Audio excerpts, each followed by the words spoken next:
लेकिन वहां शुभ हुआ सीता के लिए। क्यों? क्योंकि सीता का भाव जो था गौरी जी ने देखा और गौरी जी प्रकट हो गई और माला हाथ में ले लिया, सीता के गले में डाल दूं, इनका अभिप्राय पूर्ण हो जाए। और जिस समय माला लेकर डालना चाहती है तो माला हाथ से छूट गई गौरी जी के और नीचे खिसक गई। खसी माल, मूर्त मुस्कानी। कौन सी मूर्त मुस्कुराई? राम जी की मूर्ति जो सीता के हृदय में बैठी थी, मुस्कुराई। क्यों?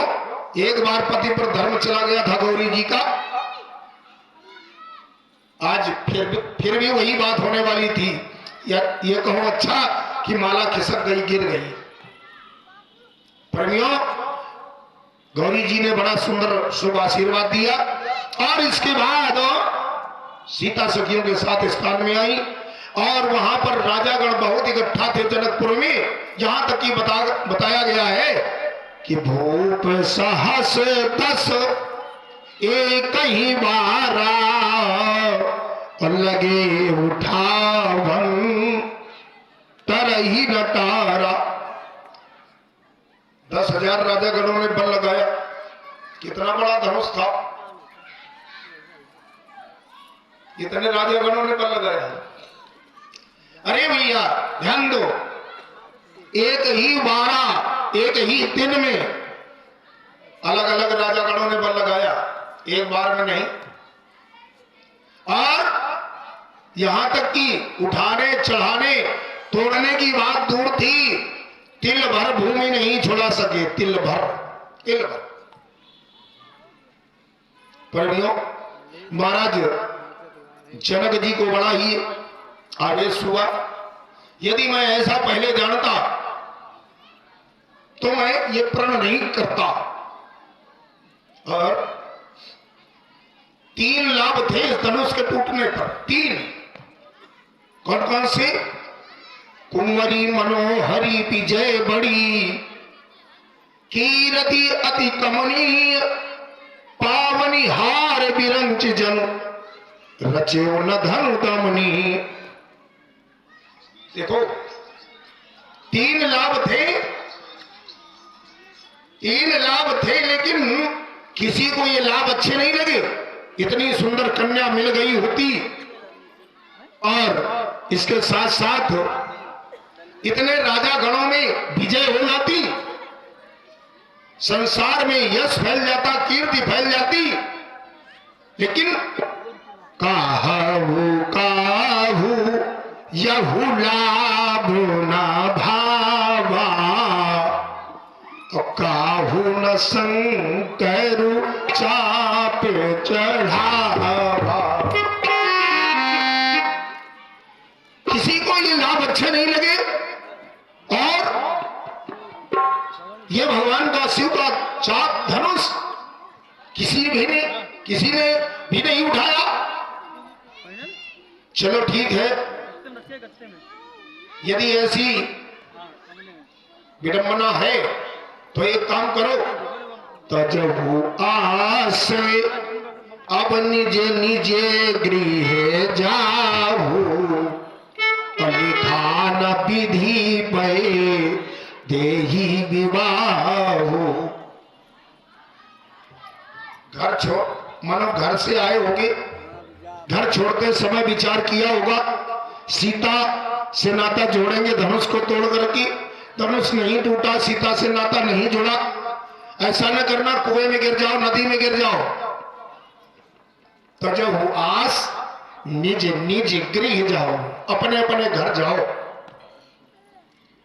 प्रेमियों, यहां तक कह दिया क्या? बोले अब जानी को और माथे भटमानी,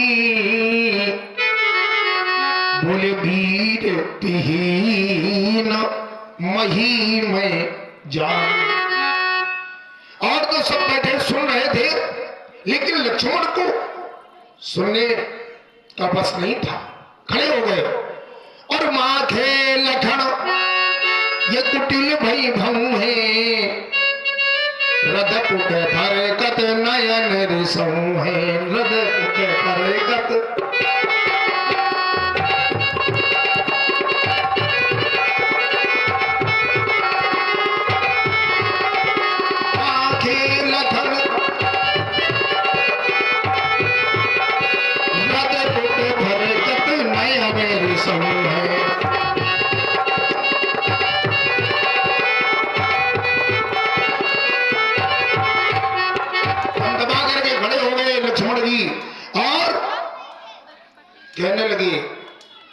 धनुष की बात करते हो, मैं इस पृथ्वी को कद्दूक की भांति गेंद के समान उठा सकता हूं, कच्चे घड़े के समान मैं तोड़ सकता हूं, लेकिन राम जी बैठे हैं।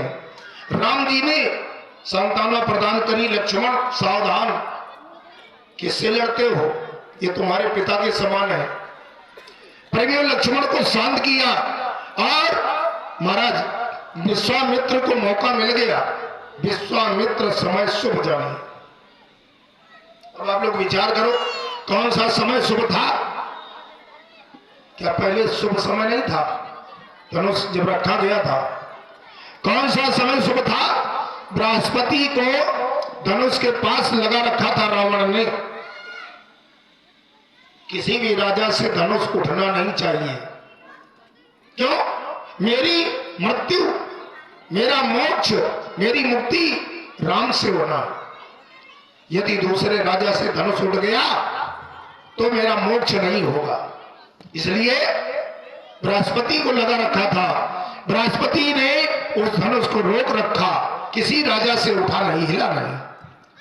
प्यारे, और जिस समय देखा बृहस्पति ने क्या, श्री हतहार भय ही राजा, तो बैठे निज निज जाई समाजा।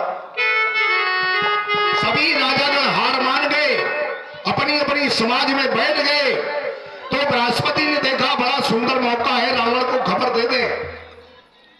रावण को बताने के लिए, खबर देने के लिए।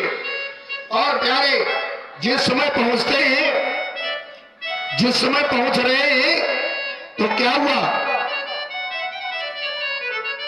महाराज विश्वामित्र जी को मौका मिल गया। विश्वामित्र समय शुभ जानी, मैदान साफ है, अब वहां कोई रोकने वाला नहीं है। और जैसे ही बताने गए, तब तक विश्वामित्र जी ने राम जी को संकेत कर दिया। क्या बोले? उठो राम भंजऊ भव चाकू, लक्ष्मण रामा जय जय लक्ष्मण राम, भजो भजो सिया हो।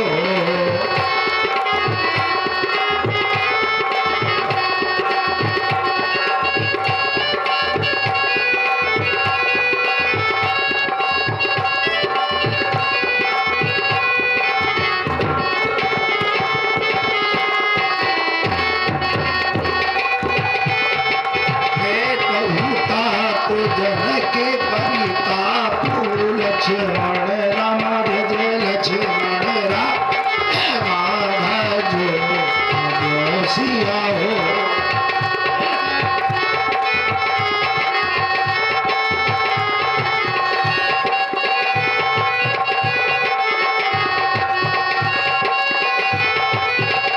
राम जी खड़े हो गए, चले। मंगल भवन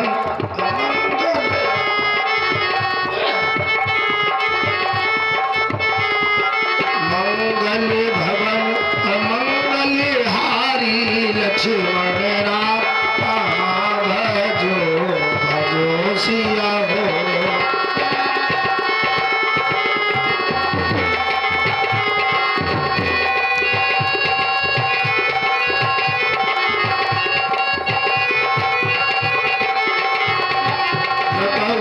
दशरथ अधीर बिहारी, लक्ष्मण राम, भजो भजो सिया हो।